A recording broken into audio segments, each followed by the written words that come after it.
What is up, everybody? Josh here again, and today we have a new Windrose video for you. Today we'll be showing you very shortly how to craft gunpowder in Windrose.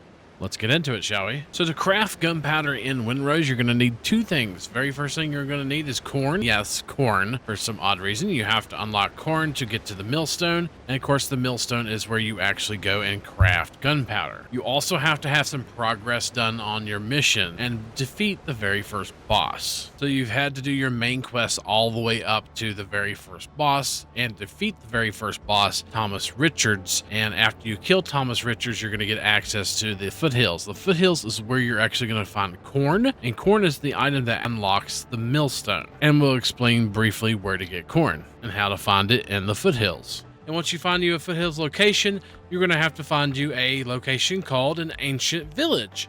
There's multiple things you can find at an ancient village, but what we're focusing on here mostly is corn and corn seed. An ancient village looks like this on the map. Looks like a bunch of, well, pieces of corn actually on the map. So once you go to the ancient village here, there's going to be enemies around you you're going to have to dispatch, but you also can find corn out here in the field. And once you find corn out here in the field, just kind of look around until you can harvest some. This looks like some real corn. And then that's going to unlock corn. It's corn. And we also got some corn seeds as well. So now we can go ahead and plant the corn in our garden. You can also grab some fertile soil here as well, which is used for the gardening. Just make sure you have a pickaxe and grab your fertile soil and all the corn that is around and anything else valuable in this area, which I'm not going to spoil.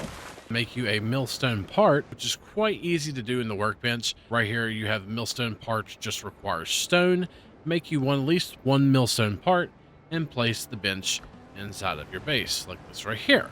And in this millstone right here, you're going to notice there's multiple recipes, and the one that we're looking for here is gunpowder. Now, we are being boosted on gunpowder. We have a worker. You're going to see your gunpowder. It's going to be 10 per craft. Ours is 15 because we have Mortar Joe, and he is a NPC that increases our production of gunpowder. You can find him and hire him for 500 silver if you wanted to do that. So to craft gunpowder, you're going to need at least sulfur and ash, and 10 sulfur, 20 ash will craft you 10 gunpowder. We're going to show you real quick where to find sulfur and of course how to get ash. Ash is the easiest. Of course, we'll show you that first. Anytime that you make charcoal, you get charcoal and ash. Wood or hardwood, whichever one you want to use. I'd probably just use wood if I was you, but anytime that you craft charcoal, you're going to get ash as a byproduct like so. So we made one charcoal and we got one ash. Sulfur can actually be found around the world, and you can actually find it in the jungle and in the foothills as well. Foothills probably a little bit more plentiful than the jungle, but we're going to show you both of them real quick and where to get sulfur.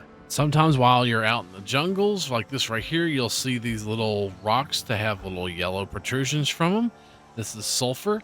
And of course, you're going to have an iron pickaxe or better, which means you're going to have to get iron from the foothills. But once you have an iron pickaxe, then you can go ahead and harvest the sulfur. We're going to also show you where iron is, and we're going to also show you where you can find sulfur in the foothills. So here we are in a fairly new foothills. Most of our foothills have been over here on the west side of our map. Now, it is completely kind of randomized where islands are, but islands are the same. They're just in different locations on your map. So our foothills have all been over here kind of on the west side of the map. So if you're looking for a foothills after you've done the first boss and you're ready for that portion of the game, then most of the foothills we've been to have been over here on the west side. So we're going to go and show you what iron looks like. Iron is pretty easy to find and pretty plentiful around in the foothills. It's in mining sites, and it's also on the side of rocks as well. While you're in the foothills, what you're going to be looking for is rocks kind of like this. And this right here is a large node of sulfur. And we're going to take our iron pickaxe that we have and farm that sulfur.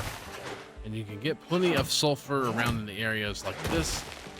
There are also little small nodes, and we'll show you what those look like as well. They're kind of like real slender rocks. The same node that we farmed in the jungle is right here in the foothills as well.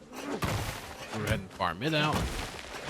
And here's the tall, slender version of the sulfur node that I was talking about earlier. So basically just going around and looking around the large rocks or looking for these small little tiny sulfur deposits is where you're going to get most of your sulfur.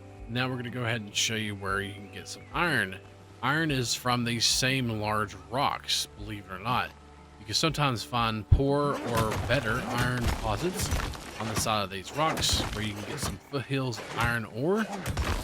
To get iron, all you really need is a copper pickaxe or better. When you're exploring around in the Foothills region, if you find a little pickaxe like this right here, you're going to notice that that is an iron deposit. And there's actually one not too far from us, believe it or not. The iron deposits can vary as far as from site to site, but basically what you do is you go down usually into a hole like this right here, and you can get some iron. Be careful, there are usually enemies around like wolves, and there's also rams around as well. But all you have to do is do the same thing you did for copper, just go around and mine it off the side of the walls and inside caves around this area. Once you have sulfur and ash stockpiled a little bit, then what you could do is you can go ahead and put it in the box and then craft it from the box, or you can put it in your inventory, whatever you want to do. And what we're going to do is go ahead and just queue up some gunpowder. And every single time you click the button, you'll be getting 15 with the worker or 10 without the worker. So every 3 will give you 30 gunpowder, so 10 per craft. And that is the long and short of how to make homemade gunpowder and use your weapons indefinitely. And you'll have tons of gunpowder without having to actually get it from enemies. And that's going to be it for this video. Don't forget, if you like what you see, to like, comment, subscribe, and all that good stuff. Subscribing will get you more Windrose videos just like this one. Comment down below what you'd like to see next. And hopefully, we'll see you next time. Peace.